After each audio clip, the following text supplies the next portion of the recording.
Hello, everybody, and welcome to week 3.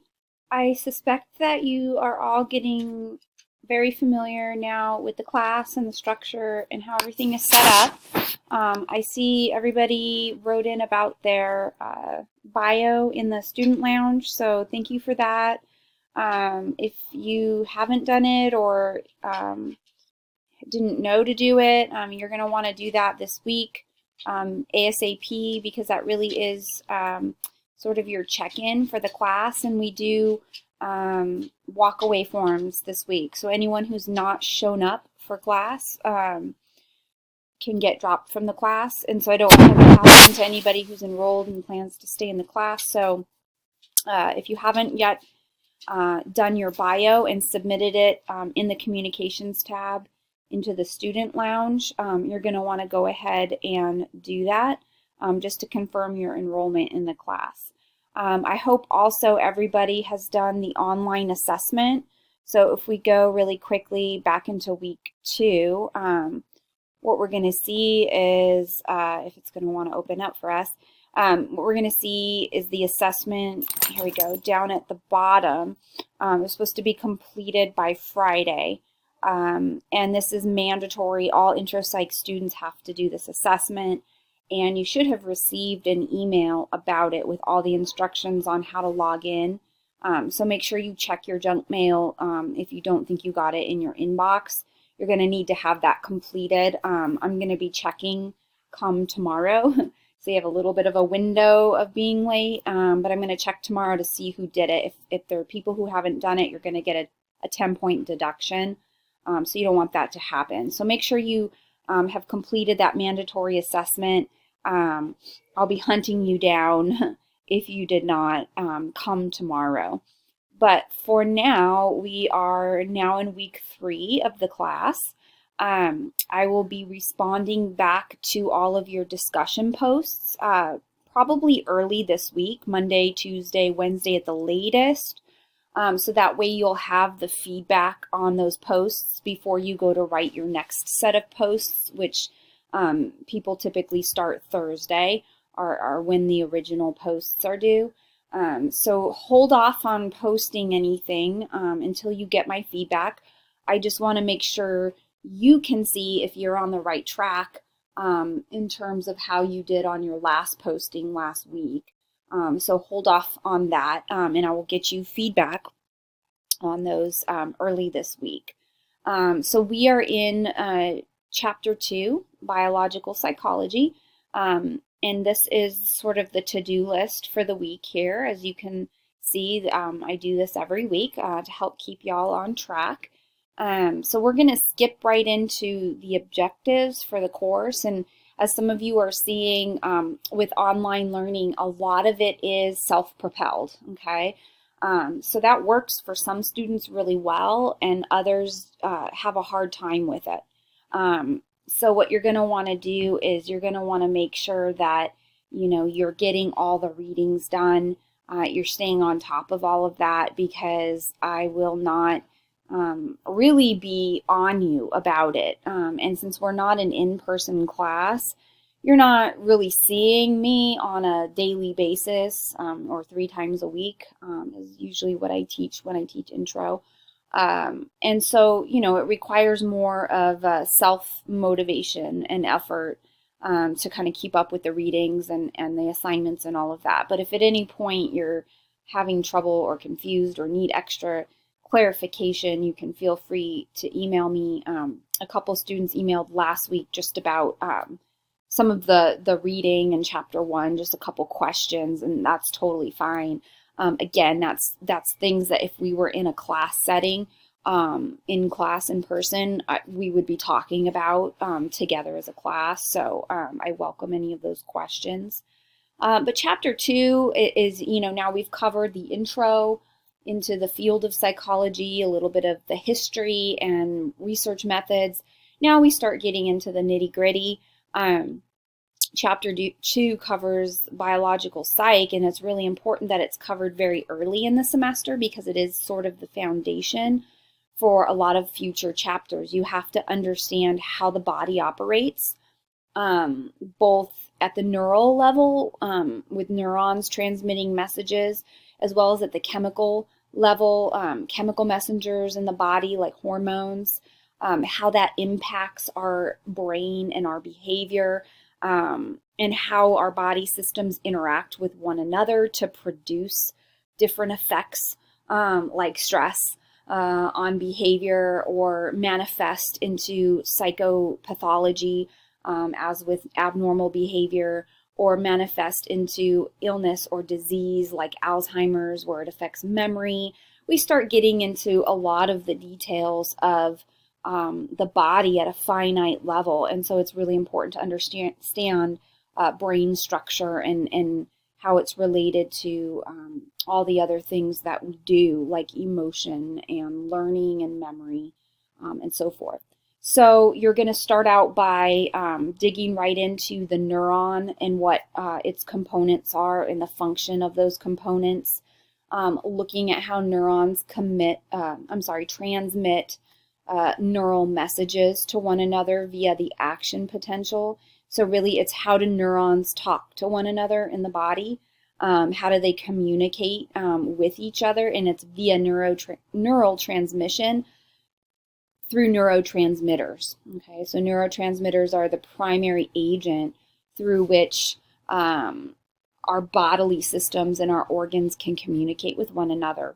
So you're going to be looking at how the brain and the spinal cord, which makes up our central nervous system, interact with one another, and how neurons grow, how they die off, what causes growth, what causes neurons to die or dwindle or split, and what does that mean. Then you'll be digging a little bit more into the peripheral nervous system, which is composed of the somatic and autonomic systems, so two branches of the peripheral nervous system, and how that affects pretty much everything, how our brain and spinal cord communicate with what our hands do, and how our brain transmits messages to move a body part or release a chemical because we're experiencing an emotion or a feeling, and things like that. We'll be looking at hormones. Hormones are released by our glands, like a thyroid gland or pituitary gland, which you'll be learning about, and they interact with the nervous system, and this thus affects behavior. We'll be looking a little more even in detail at the branches of the autonomic nervous system. Sympathetic and parasympathetic are the branches of the autonomic nervous system, and specifically how those are impacted by stress overall, day-to-day stress, life stressors, life events, trauma, PTSD, things like that.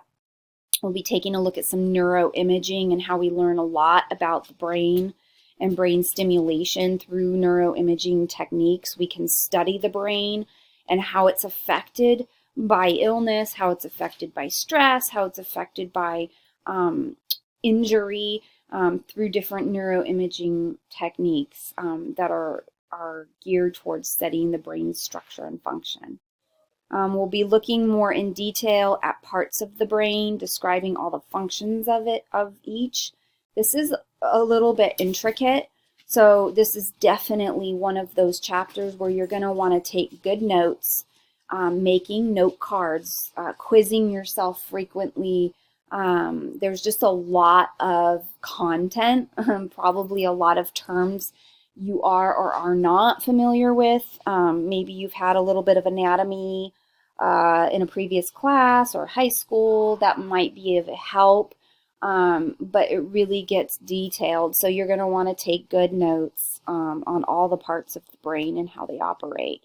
Looking at the different structures that control things like our emotions, how we learn, right? There's different aspects of the brain that are involved in learning and memory, different parts of the brain that contribute to long-term memories and short-term memories, as well as our motivation.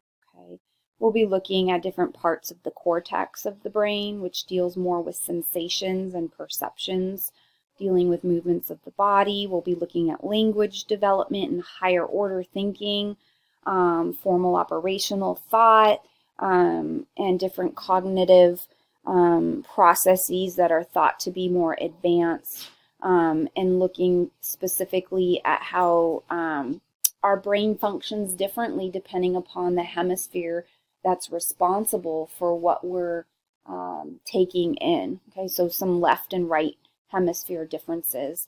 We'll be examining those.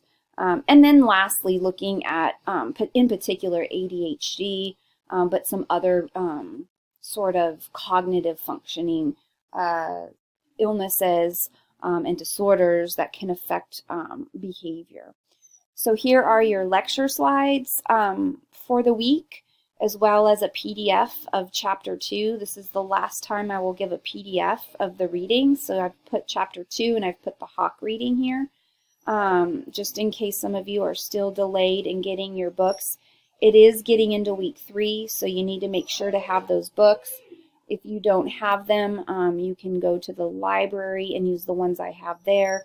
Just remember again that those books are older editions, so the chapters are a little off, and you're going to want to be paying attention to that. Your discussion for the week deals with the Hawk reading 1.2, as well as the chapter 2. You're going to want to integrate both the chapter and the reading into your answers for this week's discussion. So we're going to be looking at an experiment done by Rosenzweig, which dealt with rats and their brain development, but how we can liken that onto humans, what we learned about the rats that helps explain brain development, what we got from it. So you're going to want to be looking at those and kind of integrating in a little bit of what you read also in Chapter 1, because I actually asked you to set up a study designed to examine the effects of experience and different aspects of brain development on humans. Well, how would you do that, right? Rosenzweig's research was done with rats. How could you translate it onto humans? And I'm asking you to kind of develop a little mini study. Tell me what kind of design you would use. What would your hypothesis be? Remember to operationalize your study, right? Writing out kind of like a recipe, step by step, what you would do. And so you're going to be integrating in some of Chapter 1 too, okay? Don't forget to cite your sources too as you're doing that. Okay, and then lastly, sorry, you hear my dog in the background wanting to go out. But lastly, you have your second quiz, which is on Chapter 2, again, 10 questions, and then exam 1 for the week, which is on Chapter 1 and Chapter 2. So as you're getting ready and you're preparing for that exam, remember all the resources that come with Revel. There's some practice exams for each chapter in Revel. Please take those before you take this test. Those Revel tests are meant for you only. I don't check them. I don't grade them, but they will give you good feedback on how you're doing, if you're ready, if there's points you're still missing. Now, they're not exhaustive, okay? They're not going to quiz you and test you on every single thing in the chapters, but it's a good snapshot of whether or not you're learning. There's also some tests within the chapter. At the end of each chapter, there's some questions. You can use those as well. But a good gauge of whether or not you're understanding the material would be to use these objectives. You know, kind of go through and write out answers to all of these and use that as a study guide. If you can answer these pretty good without looking at your notes or your book, you're in good shape, okay? So that's it for the week. Please let me know as that test is coming up and discussions if you have any questions. And I look forward to reading your discussions from last week and providing you with some feedback on those. Okay, have a great week, everybody.